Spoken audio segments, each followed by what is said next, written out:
नमस्कार। मैं दीपक आज आपको एक ऐसी कहानी सुनाएंगे जिस कहानी का नाम है दिलबर चोर। एक ठाकुर साहब थे, उनके 3 लड़के थे। जो एक बड़ा लड़का था उससे पूछा, आप क्या करोगे? उसने कहा, मैं दुकान से अपना गुजारा कर लूँगा। जो सेकंड नंबर का लड़का था, दूसरे नंबर का, उससे पूछा, आप क्या करोगे? बोला, मैं पढ़ लिख कर नौकरी करूँगा। जो तीसरा लड़का था उससे पूछा, लाला लाला आप क्या करोगे? उसने कहा, मैं तो चोरी करूँगा। जिस दिन एक बार मेरा हाथ लग जाए बड़ा सा, मैं तो सालों 2 सालों तक बैठ के ऐसे ही ज़िंदगी काट दूँगा। तो ठाकुर साहब को बहुत ही गुस्सा आया। फिर उन्होंने कहा उनसे कि मैं आपका चोरी में इम्तिहान लेना चाह रहा हूँ कि देखेंगे आप चोरी में पकड़े जाओगे या नहीं। क्योंकि बनारस के एक राजा थे जो बहुत ही सख्त राजा थे। उनके पास एक घोड़ा था जो बहुत ही दूर से राजस्थान से उसे मंगाया था। तो उनके पिताजी ठाकुर साहब ने कहा, अगर आप मुझे वो घोड़ा ला के दो तो मैं समझ जाऊंगा कि आप चोरी करने योग्य हो। फिर क्या हुआ, उसने कहा, आज से मैं अपना नाम दिलबर चोर रख रहा हूँ। और वो चल दिया। जब बनारस के पास समीप पे पहुँचा तो उसने देखा शहर के चारों तरफ पहरा ही पहरा था। अंदर जाने को कोई रास्ता भी नहीं था। रास्ता तो था मगर पहरा इतना ज़बरदस्त था कि कोई जब तक कोई काम नहीं कर सकता है तब तक वो अंदर नहीं जा सकेगा। बेफालतू वाला कोई सज्जन अंदर नहीं जाएगा। पता लगा एक नाव था, वो रोज़ हजामत बनाने को शहर में जाया करता था, उसी शहर में बनारस में। तो उसने उससे पूछा कि हम इस शहर में जा सकता हूँ? तो नाव बोला, जब तक आप कोई काम नहीं कर सकते हो तब तक नहीं जाऊँगा। तो नाव से कहा दिलबर चोर ने कि मेरी हजामत बना जाओ।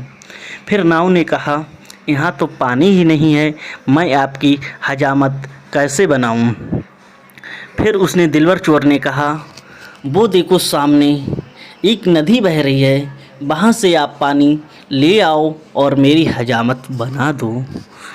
फिर क्या हुआ कि नाऊ भोला भाला था, वो उसकी बातों में आके नदी में पानी लेने चला गया। फिर दिलबर चोर ने फिर उसकी जो बक्सी, जो संदूक था, छोटी सी संदूकिया बोलते हैं, वो उठाई और उसने नाव वाले कपड़े पहन लिए और वो शहर में जा पहुंचा। जब शहर में जा पहुंचा उसके पास रुकने का कोई ठिकाना नहीं हुआ। फिर पूछते पूछते वो एक भटियारे सराय में, मतलब जो एक भटियारी बीवी होती हैं उनके पास में किराए पे जो मकान मिलते हैं वहाँ रुक गया जाके। और फिर वो एक असर पे उन्हें रोज दिया करता था। फिर उसने उन्हें सारी बात बताई कि मैं हूँ दिलबर चोर, मैं राजा का घोड़ा चुराऊँगा और किसी को ये बात पता नहीं लगना चाहिए।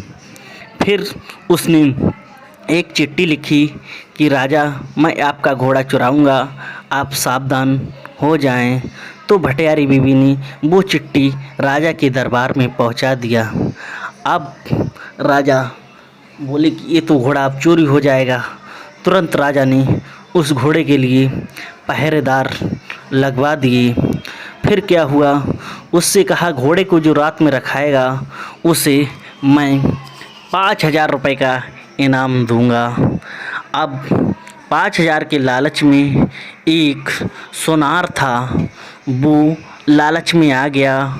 उसने राजा से कहा, मैं आपका घोड़े की रखवाली रात में करूंगा। फिर क्या हुआ कि वो अपने घर से घोड़े की रखवाली करने के लिए चल दिया। फिर उसने दिलबर चोर ने भटियारी बीवी से पूछा कि मुझे ये बताओ, आज घोड़े की रखवाली कौन करता है? तो फिर उसने कहा, एक सुनार है तो उसने पूछा सुनार के घर पे कौन कौन है। तो उसने कहा उसकी बीवी है और उसकी एक बहू है, उसका एक लड़का है जो कई सालों से घर पे नहीं आया। फिर क्या हुआ, दिलवर चोर ने कहा बस काम बन गया, आप चिंता मत करो। फिर उसके बाद में उसने कहा मुझे थोड़ी सी पीतल की लोटे और वगैरह कुछ दे दो। और उसने एक नई पोटरी बनवा ली और पोटरी बनवा के और वो सुनार के घर पे रात में दिलबर चोर जा धमका। फिर उसने कहा बेटा बेटा रत्नेश आप आ गए, आप तो मुझे छोड़ के चले गए। रत्नेश बोला माता मैं आ गया, आप कैसी हो गई हो, आप तो मुझे पहचान में भी नहीं आ रही हो।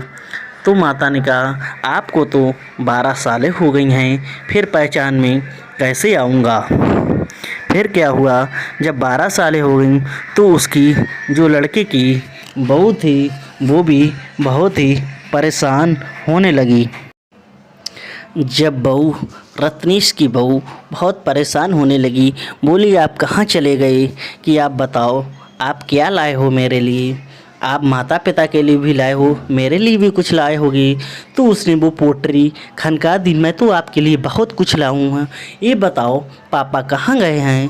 तो उसने बताया कि पापा अभी वो घोड़े की रखवाली के लिए गए हुए हैं। फिर क्या हुआ, उसने कहा आप दिखाओ आपका माल जेवर कहाँ है। तो बहू ने सारा माल जेवर रत्नेश को, जो दिलवर चोर था उसने अपना नाम उसका रत्नेश था, जो सुनार का लड़का गायब हो गया था, तो उसने उसका माल जेवर उस बहू ने अपने आदमी को मतलब अपने हस्बैंड को, पति को दे दिया, अपना पति समझकर, क्योंकि वो भी भूल चुकी थी इतने दिनों में कि मेरे पति कौन हैं। उसने कहा अभी एक 9 लखा हार नहीं है, हार भी वो दूसरे के घर पे रखा है, वहाँ से भी वो ले आई। उसने काफ़ी माल मतलब जैसे करोड़ों का माल उसने उस दिलबर चोर को दे दिया। जब दिलबर चोर बाद में फरार होके सारा माल उसने भटियारी बीवी के पास रख दिया। फिर उसके बाद जब सुनार ने देखा कि ये क्या हुआ, ये 5,000 रुपये के लालच में ये दिलबर चोर मेरे घर पे ही चोरी साथ दी। फिर ये बात उसने राजा को बताई। फिर जब सुबह हुआ, राजा ने अपने घर पे कह दिया दरबार में, फिर एक चिट्ठी भिजवाई कि अपने घोड़े को सावधान कर लो। अब भाई क्या हुआ, घोड़े की रखवाली के लिए कोई तैयार नहीं हुआ, जबकि 10,000 रुपये इनाम भी रखवा दिया। तो वहाँ के एक जो इंस्पेक्टर हुआ करते थे, सरदार जो दरबार में रहते थे, उन्होंने कहा, वहाँ के इंस्पेक्टर से राजा ने कहा कि घोड़े की रखवाली आप करोगे। जब उन्होंने ये बात सुनी, वो घोड़े की रखवाली करने के लिए रात में तैयार हो गए। जब उसने दिलबर चोर ने भटियारी बीबी से पता किया कि आज घोड़े की रखवाली कौन कर रहा है, तब भटियारी बीबी ने बताया कि आज वहाँ के जो इंस्पेक्टर हैं वो रखवाली कर रहे हैं। फिर क्या हुआ, दिलबर चोर इतना होशियार था, उसकी काबिलियत की कोई तारीफ नहीं कर सकते हैं। फिर उसने एक औरत के कपड़े, अच्छी दुल्हन के कपड़े, जैसे शादी होती है, जयमाला होती है, वैसे कपड़े पहन के 16 श्रृंगार करके रात में आरती उतार के मतलब जला की, और रात के 12 बजे वो उधर से निकली। तभी इंस्पेक्टर ने देखा कि आप कहाँ जा रही हो इतनी रात में। तो उसने कहा मैं पूजा करने जा रही हूँ। किसकी? उसने कहा मैं अपने ठाकुर साहब की पूजा करने जा रही हूँ। फिर उसने कहा इंस्पेक्टर ने कि ठाकुर साहब मैं ही हूँ, मेरी ही पूजा कर लो ना आप। फिर उसने क्या देखा कि उसने कहा चलो मंदिर पे चलो। फिर उसने कहा मुझे अपने कपड़े दो। उसने उसके हाथ से हथकड़ी ली, अपने हाथ में पहन ली और इंस्पेक्टर से घोड़ा छीन कर और उसने घोड़े पे बैठा टेक लगा के, और इंस्पेक्टर को इतना मारा और दरबार के बाहर घोड़ा बांध दिया और इंस्पेक्टर को वहीं पे डाल दिया। जब सुबह हुआ तो राजा चौंक गए कि ये घोड़ा आप क्यों नहीं ले गए, कि इंस्पेक्टर कोई ऐसी हालत है किसने की, ये दिलबर चोर ने की। फिर क्या हुआ, उसने भटियारी बीवी से कहा, ये फिर से एक चिट्ठी राजा के दरबार में भिजवा दी कि अपने घोड़े को सलामत चाहते हो तो मुझे दे दो। मगर राजा ने कहा, फिर से उसने सख्त पहरा लगवा दिया। फिर क्या हुआ, उस घोड़े की रखवाली के लिए कोई तैयार नहीं हुआ। फिर राजा अपने आप स्वयं उस घोड़े की रखवाली कर रहे थे। उसने कहा, राजा ने, कि मैं अपने घोड़े की रखवाली अपने आप खुद ही करूँगा। फिर क्या हुआ, देखते देखते कि भटियारी बीवी से पूछा कि आज घोड़े की रखवाली कौन कर रहा है। तो भटियारी बीवी ने कहा कि आज घोड़े की रखवाली राजा स्वयं कर रहे हैं। बताओ क्या बात है कि आज राजा स्वयं रखवाली कर रहे हैं। फिर दिलबर चोर ने क्या कहा, मुझे उसने एक बूढ़ी बुढ़िया का भेष बना के और कपड़े पहन के बीचा बीच रोड पे चक्की चलाना चालू कर दी और वो गेहूँ पीसने लगी। तो उसने कहा, राजा है कि इतनी रात में तुम ये मतलब आटा गेहूँ का क्यों पीस रही हो। तो उस बुढ़िया ने जवाब दिया कि इधर से दिलबर चोर अभी अभी गया, उसने कहा मुझे आटा चाहिए है, मुझे खाने की दिक्कत हो रही है।